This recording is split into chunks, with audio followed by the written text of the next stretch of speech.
The Secret Meaning of 666 by Dr. Doggerel. Christian folks are in a fix about the number 666. Fundamentalists get their kicks with the number 666. Catholics, on the other hand, would like to see the notion banned. Scholars call the number Nero, to Christians a monstrous anti-hero who tortured Christians at his parties by lighting fire to their bodies. The reason Nero gets this blame reflects the letters in his name. When Nero's name to numbers switch, Nero equals 666. Therefore, Revelation's beast, to St. John's thinking, was the least kindly of the Roman Caesars, who ignited Christians at his leisure. But visionaries see further meanings to 666 than Nero's leanings. They see a future filled with marks on foreheads, hands, and other parts, a means of naming who we are and what we buy, and in our car where we may go and what we do. In all our freedoms we will rue the choices made unless we're willin' to serve the Satan and his villains.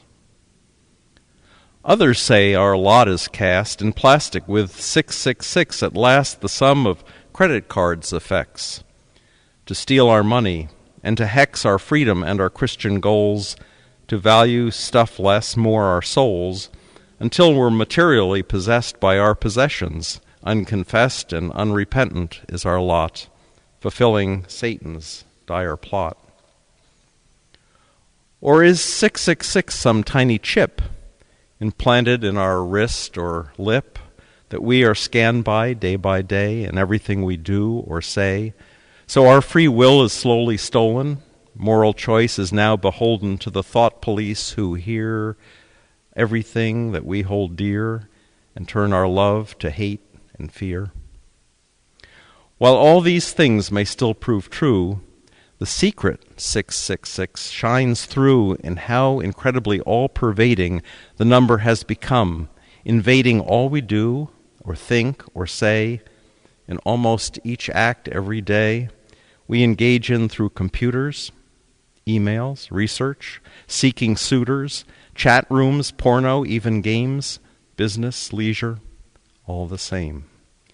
The 666 is in the preface to everything we interface with, in every action that involves the World Wide Web that Satan lobs at nearly everything we do, in things we sell and we accrue. www. Think on this. The letters symbolize the bliss of the author of destruction. Our hopes devolve in this reduction.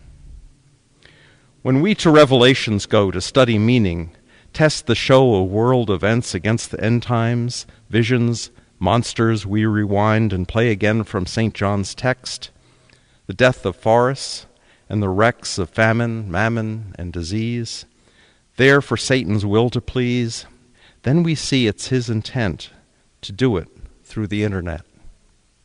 In the Hebrew language is the clue to 666 and all its crew of devils, monsters, other villains who want to freeze you and your will in walking footsteps you should walk, instead of chatting chat room talk while paralyzed you sit and gawk.